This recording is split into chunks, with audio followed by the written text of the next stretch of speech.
এর আগে আর পরে তো আগের একটা ইতিহাস আছে আন্দোলন, বহুল আলোচিত। ঈদের আগ যে কবে, ঈদের পর যে কবে, এটার আর শেষ হয় না। লাগাতার আন্দোলনের শেষ নাই, যদিও সেই জুটে আমরাও তখন ছিলাম। তো আজকে এদিকে যেতে চাই না, আমরা দিনক্ষণ বলছি না।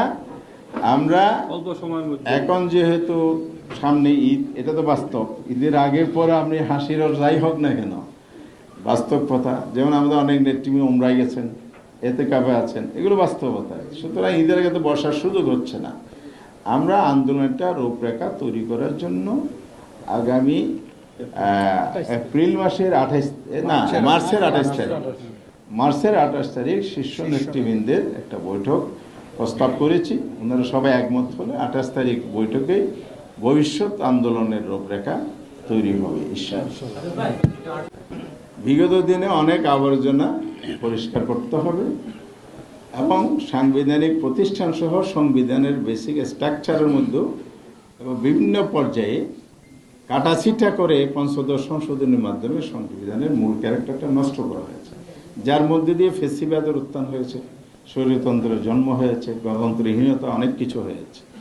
এই জায়গা থেকে বেরিয়ে আসার জন্য রাষ্ট্রকে ভবিষ্যতে আমরা কিভাবে গড়তে পারি, সেজন্য ঐক্যমত্য কমিশন আমরা সবাই মিলে কিন্তু জুলাই সনদ সংস্কার করার জন্য করেছি।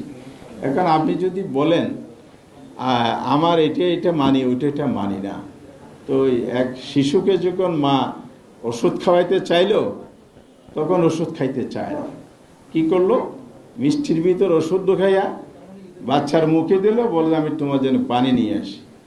বাচ্চা দিয়ে গেলো, ওষুধ খেয়েছো? ও মিষ্টি খেয়েছো? ও মিষ্টি তো খেয়েছি, কিন্তু বিচি ফেলে দিয়েছি। তার মানে ওষুধটা ফেলে দিয়েছে, ওষুধটাতে মূল কাজ।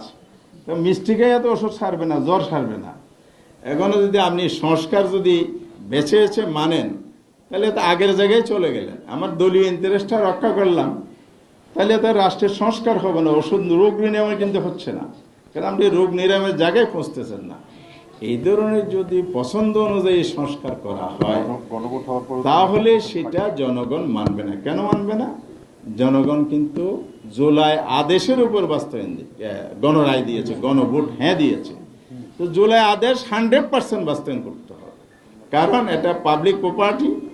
এখন জনগণের সম্পদ, জনগণের হ্যাঁ ভোটের মাধ্যমে জুলাই আদেশটা আইনি স্বীকৃতি পেয়ে গেছে। সরকারের নৈতিক দায়িত্ব এবং সাংবিধানিক বাধ্যবাধকতা, যেহেতু এটা একটা প্রেসিডেন্টের অর্ডার হয়েছে, এই অর্ডার বাস্তবায়ন করার জন্য সরকারকে অবশ্যই এই দায়িত্ব পালন করতে হবে। এই জন্য আমরা জুলাই সনদের কোনো আংশিক বাস্তবায়ন চাই না, পূর্ণাঙ্গ বাস্তবায়নই আমরা চাই। যেমন ওনারা আমাদেরকে বলেছিলেন ডেপুটি স্পিকারের নাম প্রস্তাব করেন, আমরা উদারতার সাথে বলি আপনারা উদার হন। তা আমরা বলেছি আপনারা একটু জুলাই সনদটা বাস্তবায়নে উদার হন, তাহলে তার সমস্যা থাকে না। তখন বিরোধী দল একটা রাইট এস্টাবলিশড হবে। এখানে তো কোনো কেউ কাউকে অফার করার বিষয় না। জুলাই সনদের মধ্যে ডেপুটি স্পিকার বিরোধী দল থেকে হবে, এটা বলা আছে। অর্থাৎ একটি বলতে গেলে সবগুলোই আমরা লক্ষ্য করছি। চেক অ্যান্ড ব্যালেন্স যদি করতে হয়, একটা সরকারকে ভারসাম্যপূর্ণ দেশ পরিচালনা করতে হয়, তাহলে জুলাই সনদের এই যে সাংবিধানিক সংশোধনের সংস্কারের যে বিষয়গুলো আছে, এগুলো পুরোপুরি বাস্তবায়ন করতে হবে, তাহলে দেশ সুন্দরভাবে সামনে আসবে। ইতিমধ্যে 6টি সিটি কর্পোরেশনে প্রশাসন নিয়োগ করা হয়েছে, এটা আমরা প্রটেস্ট করেছি। এটা আরেকটা ইলেকশন ইঞ্জিনিয়ারিং করার পায়তারা কিনা, এই প্রশ্ন তৈরি হয়েছে। কারণ কনস্টিটিউশনের সকল পর্যায়ে জনপ্রতিনিধি নির্বাচিত হবেন, তো প্রশাসন নিয়োগ মানে নির্বাচনকে এড়িয়ে চলা, প্রলম্বিত করা, অর্থাৎ ইলেকশন ইঞ্জিনিয়ারিং করা, নতুন ষড়যন্ত্র ফাঁদ তৈরি করা, এগুলো জনমনে নানা প্রশ্ন তৈরি হয়েছে। সরকার যেন এগুলো প্রত্যাহার করে নেন এবং নির্বাচনের আগে এ ধরনের প্রশাসন নিয়োগ বিভিন্ন টায়ারে যদি কোনো পরিকল্পনা থাকে, এগুলো যেন বন্ধ করেন। আর ঢালাওভাবে এখন দলীয়করণ হচ্ছে, প্রশাসনিক রদবদল হচ্ছে, পছন্দ হচ্ছে না। নিজেদের কথা অনুযায়ী দলীয় সিদ্ধান্ত বাস্তবায়নে যদি কোনো প্রজাতন্ত্র কর্মচারী দায়িত্ব পালন না করে তাকে পরিবর্তন করা হচ্ছে, এই বিষয়গুলো বন্ধ করতে হবে।